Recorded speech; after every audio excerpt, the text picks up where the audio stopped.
Hello,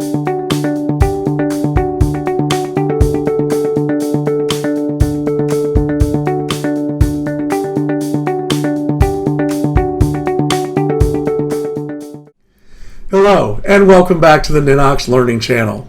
My name is Andy. I'm a Ninox programmer and trainer, and in this class we're going to continue our discussion of Ninox views, how we consume and extract data, information, and business intelligence out of our Ninox applications and custom-built solutions. The two views that we're going to look at in this class are the card view and the Gantt chart. The card view is a bit of a continuation of the discussion we started in the previous class when we looked at the Kanban. Remember, we were able to go into our invoices table and we were able to draw these swim lane diagrams or Kanbans where each record was represented by an individual card. These individual blocks which represent each record, we refer to those as cards. Now these cards were presented within the construct and discussion of the Kanban. In this class, we're going to look at the cards standing alone, effectively laying our cards on the table, if you will, instead of having them presented in this very vertical presentation method that we call the Kanban. The other view we're going to look at in this class is the Gantt chart. The Gantt chart is unlike any other construct or view in Ninox, and it presents a unique and very valuable group of information and intelligence that allows us to track dependencies and relationships between events that have beginning and end dates and durations, and possibly dependencies on each other, where, for example, event B can't begin until event A has been completely wrapped up, and maybe event C can't start until event B is at least 40% done. So we're going to look at the Gantt chart and our ability to understand the durations, the relationships, and the dependencies between events, tasks, and workflows. But first, the card view. Now, when we look at the card view, and I'm going to move out of invoices and look at our inventory, here we see the card view. Now compare this to the Gantt chart. In the Gantt chart, again, we have a single card for each record or each item in our inventory, but these cards are presented in a very vertical fashion according to the grouping or categorization field that was defined. And in this case, the field is the group. Here are all the cards or records or inventory items in Group A, Group B, all the way through Group E. This is a very vertical and a very regimented or structured presentation of cards. Compare that Kanban to this card view. Where the Kanban was very vertical, this view is more horizontal in nature. And where the Kanban was very structured, grouping our cards or combining cards according to a single grouping characteristic, here we see in the card view, it's more freeform. In this case, the item number, this first field on each card, is the sorting or sequencing field. And like the Kanban, we have the ability to define what appears on each card. Here in our inventory system, we see cards with 7 pieces of data, 6 fields, item, description, the unit of measure, group, category, and class, and the 7th field obviously is the graphic image. And we see that the graphic image has scaled in size to fit the size of the card. Compare that to the cards that we're using here in our employee roster. We only have 3 pieces of information, the name, the department, and the employee image, but because there is so much less text or textual content, there's more room for the image itself. So again, we can use the graphic elements of colors and images and icons. We can use them to great advantage in these very visual views, notably the Kanban and here in the card view. Now, we create a card view the same way we would create any other. For example, here we are in our inventory listing. If I want to create a new card view, I will simply either click on the plus button that is shown to the right of the last view alphabetically for this table, Or I could click on the view and select New. I'm going to go ahead and click on the plus sign, and we're going to create a new view called Inventory Cards, and this is going to be a card view. We click OK, and we now see a view where each individual piece of inventory is represented by each individual card. If we click on the Inventory Cards view that we just created, if we click on the name of the view and select Edit Columns, here we see all of the available columns in the table, in this case our inventory table, and on the right the columns that have been selected to be included in this view. How did Ninox end up picking these 6 columns? They also happen to be, as we see here, the first 6 columns, the first 6 elements of content in the table. The number, the item group, the number, the item number, the group, the category, the class, the description. So if you do not explicitly specify which fields you want included, by default, Ninox will build a card for each record, and that default card will show the first 6 fields, whether they are formula or alphanumeric fields or choice fields. It will not show, by default, headers or free text, things like that. So this is a very basic, very simple card view. Let's enhance it and spice it up just a little bit. Let's click on the Inventory Cards View name in the tab, and the tab will be highlighted in blue indicating that it's the current view, and select Edit Columns, and I'm going to hide the default 6 columns that Ninox selected for me. And let's just start with a very, very basic inventory view. What is this thing? The description. And what does it look like? The image.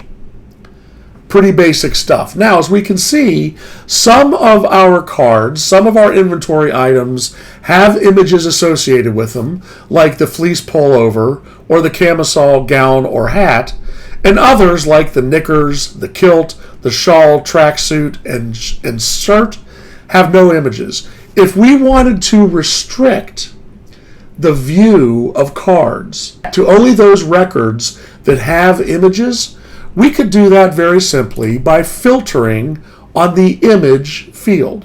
How did we do that? I did it quickly, so I'll do it again.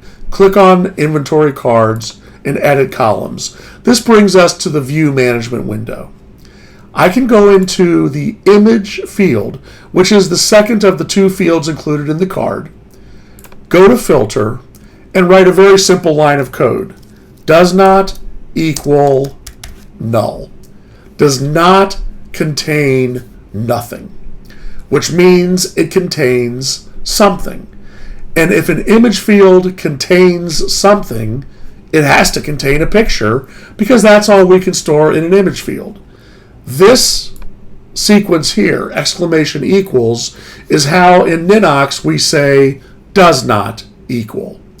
Exclamation equal null is our way of telling Ninox to filter this view, this collection of cards, to filter out and display only those where the image field is not empty. Clicking OK once and twice gives us exactly what we asked for, a view of all inventory items where a picture is available.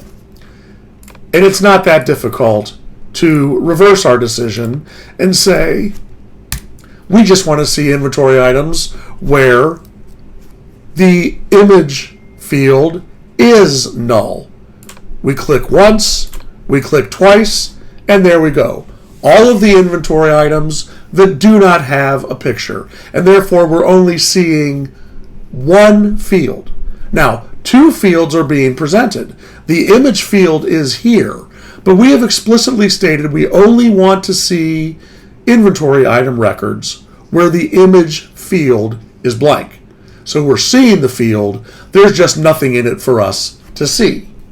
Let's go back and look at all of our inventory items by removing the filter, clicking the X and removing the filter for that field. And that brings us back here. Now, in this case, we're only seeing the description of the item and the picture, and because the description is the first field, by default, that is the order in which the records are being shown. Alphabetically, with BI in bikini first, all the way through the UN or U in underwear being last.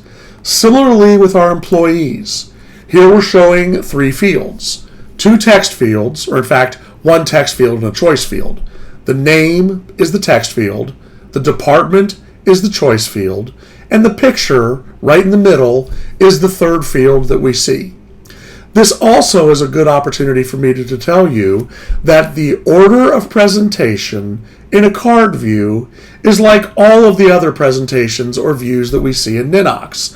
If we want the department first, the name second, and the picture at the bottom of the card, select the view, edit columns, and order the visible columns the way you want them to appear on the card. In this case, department first, name second, image third, alphabetically from A to Z by department. And there you have it. Accounting is first alphabetically, technology is last, and then we see each employee's name under their department, and finally their picture under their name. If we wanted to reverse that and show it alphabetically by name, we can either put the name in ascending order or descending order. Now, it's still showing by department. It's still showing the department first because that's the first field in the order of fields that are included on each card, but it's alphabetical by the name because that is the field we've chosen to define the sequence or the order of presentation. And I can just as easily put it back the way it was when we began. Name on top, department on the bottom, image in the middle. There you have it. Now, there's a couple of fundamental differences of things you can and cannot do with the cards as displayed here in the card view, what we call laying our cards on the table, versus the cards as they are presented in the Kanban. One of the things that we were able to do in a Kanban is change the content of the grouping field based on the column in which the card appeared. Here we have a Kanban grouped by customer type. Let's say this small business purple bar has grown and become a large business.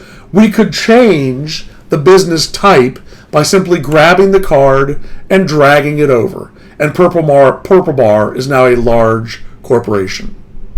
We don't really have that ability here. There's no place to drag anything. You can't grab a card and move it. Now, you can grab a card or click on it, which will then open up that record. But in terms of actually moving cards around, well, there's really no reason to do that because these aren't necessarily grouped or categorized or bundled in any particular grouping or bundling order. They're presented alphabetically according to, in this case, the description of the item, but that's it. You can't really grab them and move them around because, quite frankly, there is no reason to do so. The other thing is from a user experience or user interface perspective. Sometimes we will have items or we will have cards where it makes perfect sense for them to be displayed in a very vertical presentation manner. Here we see a vertical lane for each of the categories in our accounts payable aging, from currently due to way past due, past 120 days due. This is a very vertical top to bottom presentation.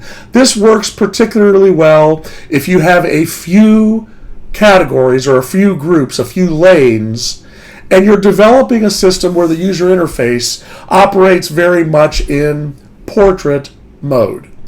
However, you'll notice that the card presentation, as opposed to being very top-bottom vertical, is very left-right horizontal. This is particularly good if you want to work in landscape mode.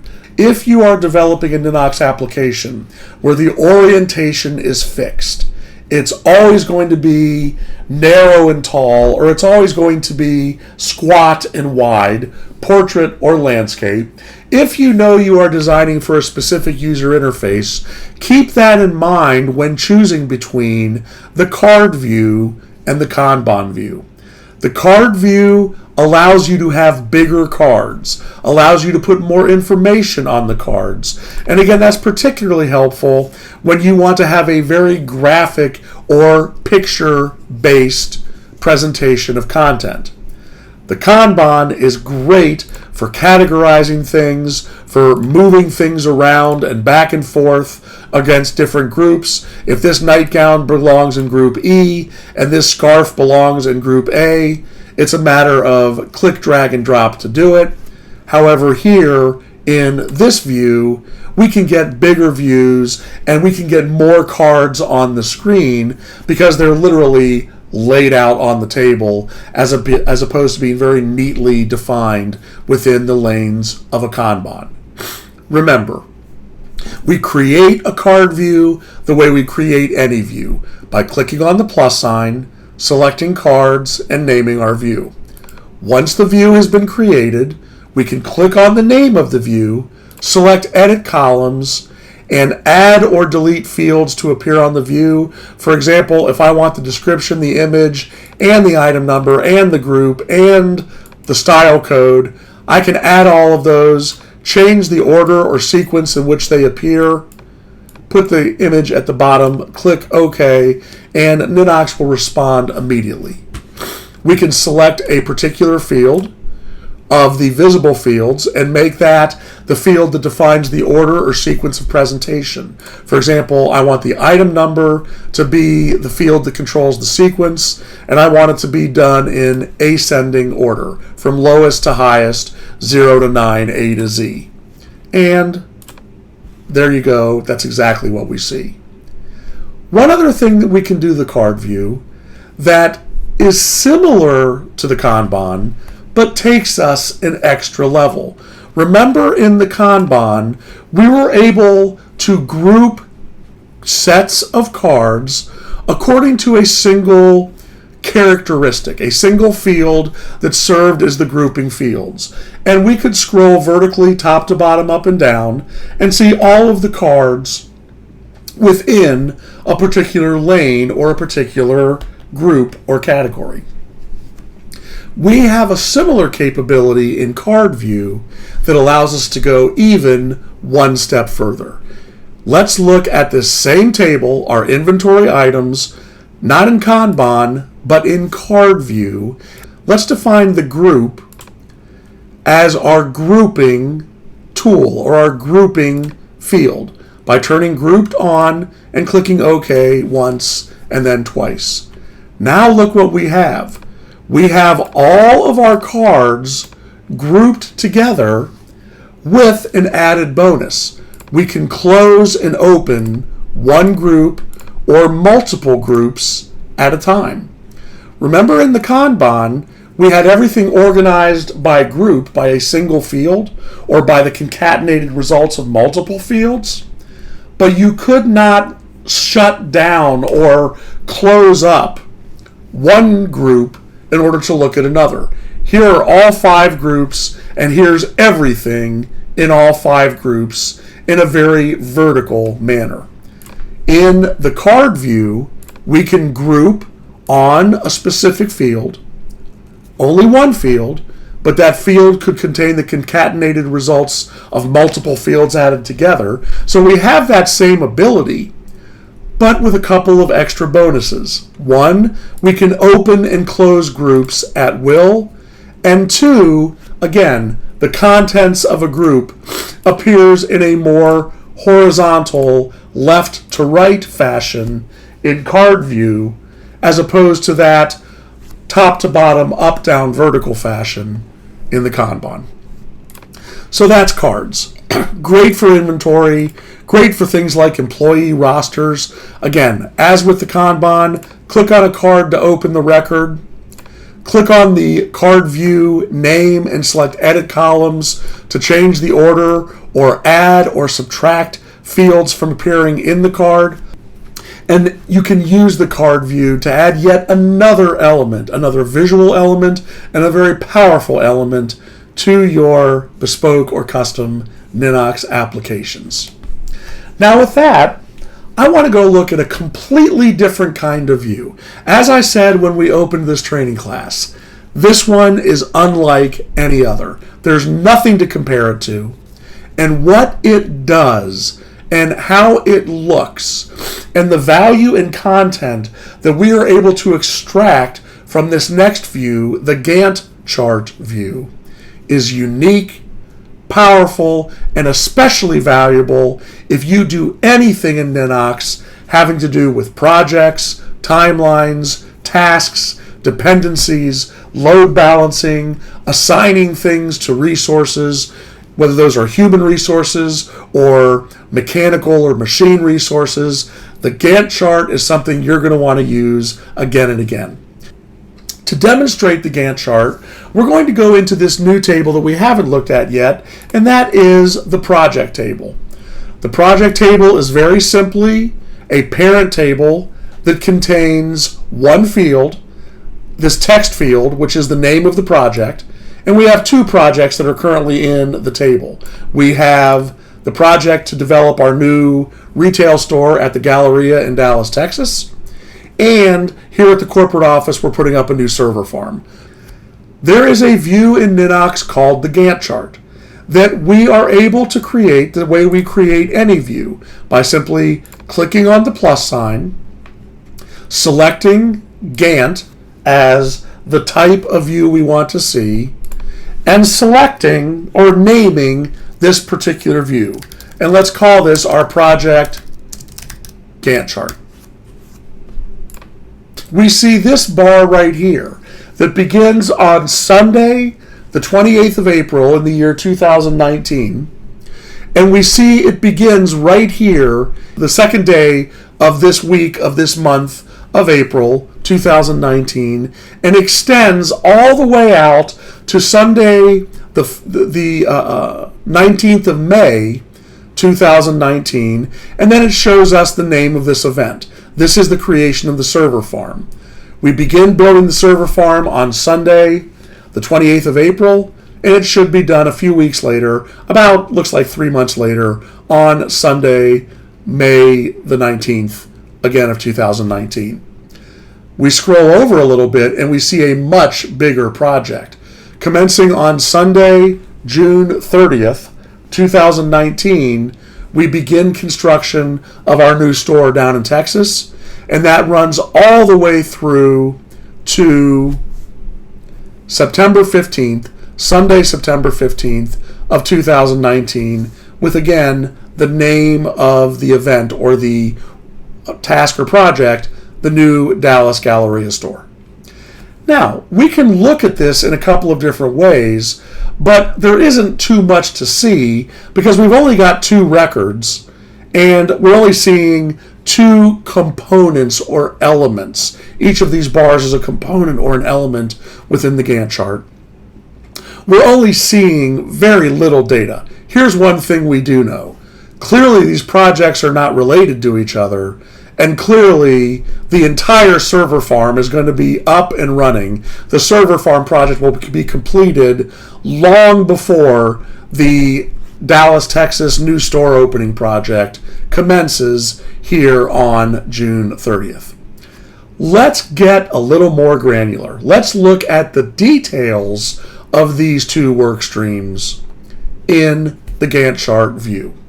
I will open up the family, the project family, to reveal the child, in this case, tasks. When I click on tasks, now we're starting to see a little bit more.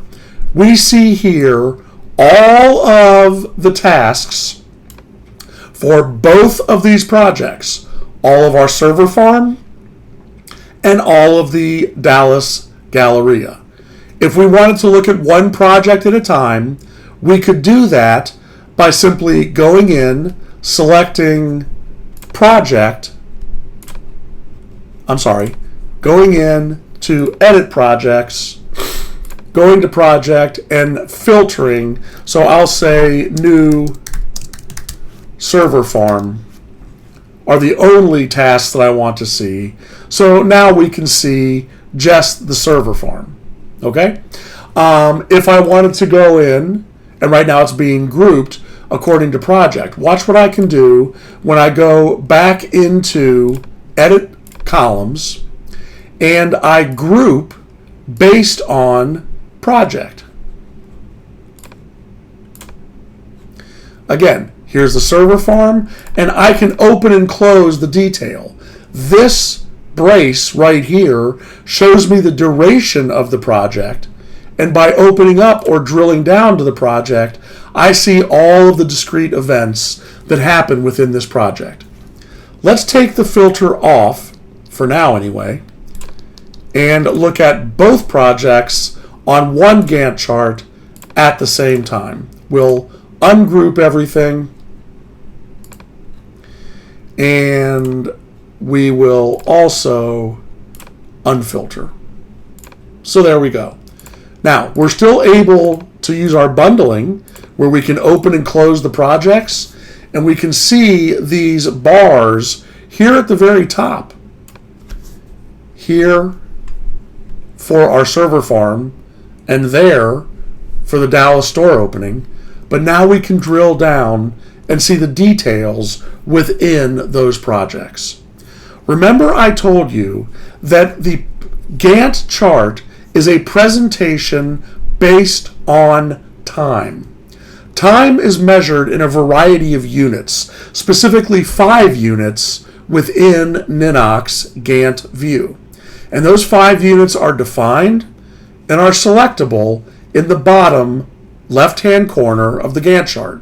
Right now we are looking at these 2 projects in a unit of measure of time that is a week, 7 days. And you'll notice the 7 blocks, 1, 2, 3, 4, 5, 6, 7, for each of these major headings. Weeks begin on a Sunday, and here is every week in the project. This begins on this Sunday and ends this week of that Sunday, notably at the end of the 6th day. Each of these blocks representing a sub-measure, a day, that makes up the primary measure. And as we see here in the bottom left-hand corner, the primary measure is a week. If I wanted to look at this by month, by day, by year, or by even hour, I could do that by simply changing the scale, changing the unit of measure of time that defines how each of these bars is laid out. For instance, if I want to look at this by day, you see how much longer each bar is, because each column is now broken into a day, 4 slots. So we have each of these individual blocks representing a 6-hour subset of the primary unit of measure, the day. And this line right in the middle of each column represents high noon. If we look at this by week, week is the primary unit of measure, and the day is the submeasure. We can look at it by month, where we see each month, and it's broken down into the 4 or 5 weeks of the month. And then finally, we could look at it by year to see that while both of these events are happening in 2019, clearly the server farm event is starting and ending long before the Dallas store opening. Weeks and months are the most common view units of measure, or time units, for the Gantt chart. If you have a project that is going to begin and end very quickly, 1 or 2 days, maybe a week or 10 days, you might want to consider hours or days as your unit of measure. But for most projects, they're more than a few weeks and less than a few years. Weeks and months is a great way to look at the project. Now, remember I told you that the Gantt chart gives us intel. It gives us business intelligence that you can't get anywhere else. 2 pieces of intelligence, most notably. First of all, duration, and second of all, sequence or cadence. Let me show you what I mean. Here we have this event, new server farm go live. And we see that this is happening over 2 days, May 2nd of 19 through May 4th. So we got the 2nd, 3rd, and 4th, 3 calendar days when we are supposed to be going live. And I'm looking at this and I'm thinking, that is not enough time to work out all the bugs and consider this project completed.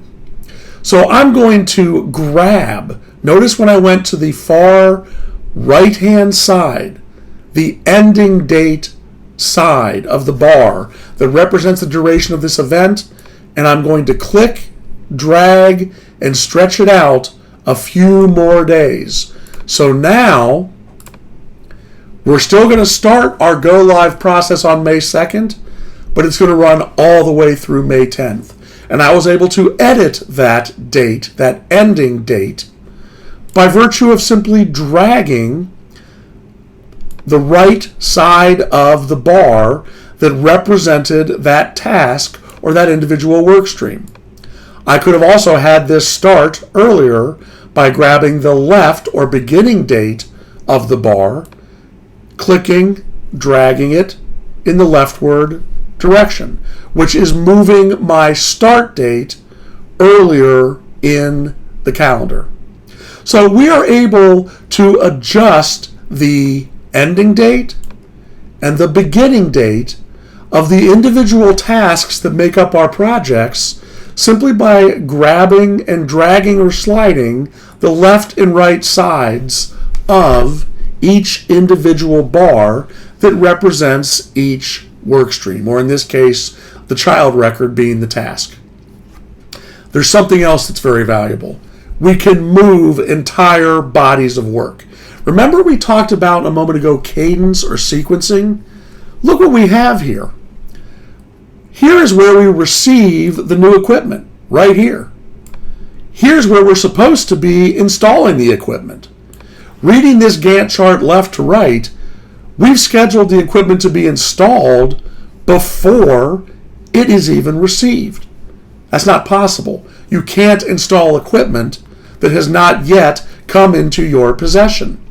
We need to grab this body of work, the new server farm receive new equipment, and make it happen earlier in the project, say here.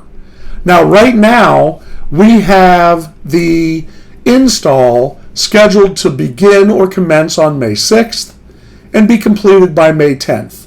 That may be enough time, but we can't start the install until we've received all of the equipment. So the same way I grabbed the receipt workflow and pulled it back to happen earlier, I'm going to grab the install workflow and slide it to the right so it does not begin until just after all the equipment is received. Here we see that we've received our new equipment. All of it is supposed to be here by the 9th of May. So I'm not going to start the installation until the 10th of May. So we not only can change the ending date and the beginning date, which obviously can change the duration, we can change when those dates are by clicking and dragging the bar, the element representing a workflow on the Gantt chart. Again, let's look at this. We have the new server farm legacy system being sunset or shut down before we've installed and received the new equipment. Well, that can't be right. Let's move this all the way out here. So this is a great tool for scheduling, for sequencing, for load balancing, for keeping track of when things are going to happen, and is that enough time, and does that make sense? The other thing we can look at, and I just mentioned this a moment ago, is this concept of load balancing. Let's say that we had this Galleria project not happening way downstream in September, but in fact happening, and I'm going to choose a smaller unit of measure so I can see more of my Gantt chart. What if we had all of this happening like this? Now I'll put this back into weeks. And I would look at this and say, you know what? We can't be opening a new store and setting up the server farm at the same time. We better grab this whole body of work and we better move it out. Let's get the server farm done first, and then let's worry about our new store. And this is how easy it is to reschedule things, to resequence things, to change the duration of things, and to make sure there's no overlap. Here we see the server farm project done before the new store in Texas project begins. The last thing I want to show you when working with dates, because when you're working with a Gantt chart, you're working with dates, and when you're working with projects and Gantt charts, there are a couple of dates that are particularly important. And for this, I'm going to go back to the parent table. We're now in the task or child table. Let's go back up to the parent and take another look at those formulas. We have the one field that is the only field where we enter data in the parent table. That's the name of the project. And then we have these three fields: the beginning date, the ending date, and the duration. I want you to note that the beginning date, ending date, and duration are formula fields. These are the calculated results of code that I've written into Ninox. And also, as we look at this code, remember, this is the parent table, the project table. This project or parent has one child, the individual tasks.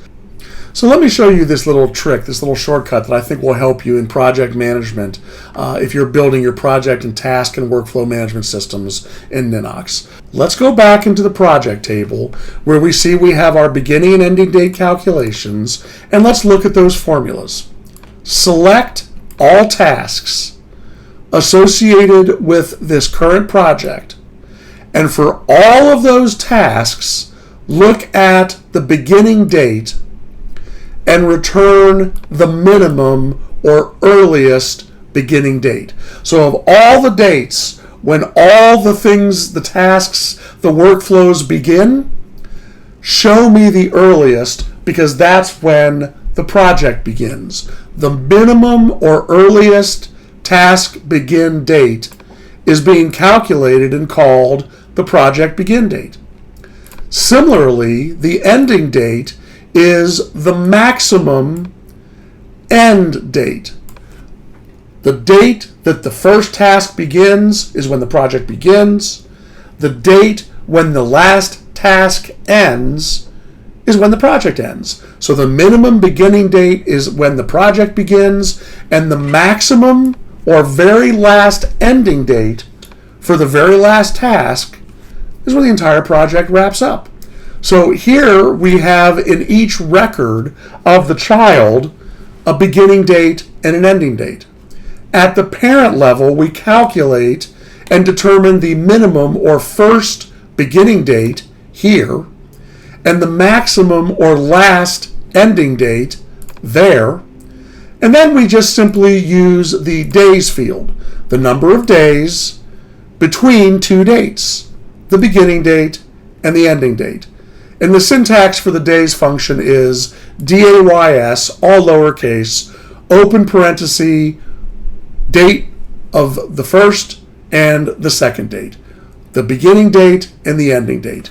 Two dates separated by a comma, enclosed in parentheses. The days function will tell us how many days there are. So we calculate the beginning of the first task date, we calculate the ending of the last task, and then we count, or we ask Ninox to calculate, the number of days between those two. And that concludes our study in this class of the card view and the Gantt chart. Remember our card view. It allows us to, like the Kanban, show individual cards for individual records, but the card view shows it in a more horizontal layout, where the Kanban showed it in a more vertical layout. Kanban, we had no choice. It was organized by grouping category. Here in the card view, we have the option of not grouping anything, and therefore simply laying our cards metaphorically on the table. And the Gantt chart, thanks to Henry Gantt, over 100 years ago, we can look at a project this way. We can look at it graphically at a high level. When does one project begin and end? When does the next one begin and end? Or at a lower level by looking at the tasks. When does each sub-body of work happen? Is that enough time? And is it happening in the right order? If this is too much time, drag back the end. If this is not enough time, have it start earlier. But don't have it start too early. Simply grab it and drag it left to make it start earlier, or right to have it start at a later date. And that is our Gantt chart. So now we've looked at Kanbans, cards, and Gantts. We've looked at data in a very textual manner, which looks like this, and in a more graphic manner. And we've even taken that graphic concept a step further by adding pictures of things like inventory and employees. So where do we go from here? In our next class, which is the third of our 500 level classes, we're going to continue getting visual. Now, we're not just going to use pictures. In our next class on the Ninox Learning Channel, we're going to start drawing pictures. Bar charts, and stacked bar charts, and pie charts, and line charts, and area charts, and heat maps, and all sorts of diagrams. Because if a picture is worth 1,000 words, then we can draw thousands and thousands of words with a couple of easy pictures right in our Ninox engine.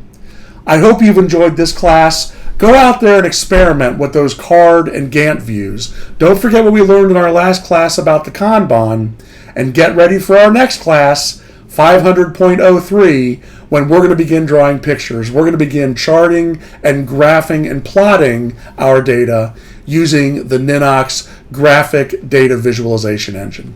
That's it for now. Thank you so much for joining me. I hope you enjoyed the class and learned a lot, and I hope I see you in our next class. Thanks very much. Bye-bye, everybody.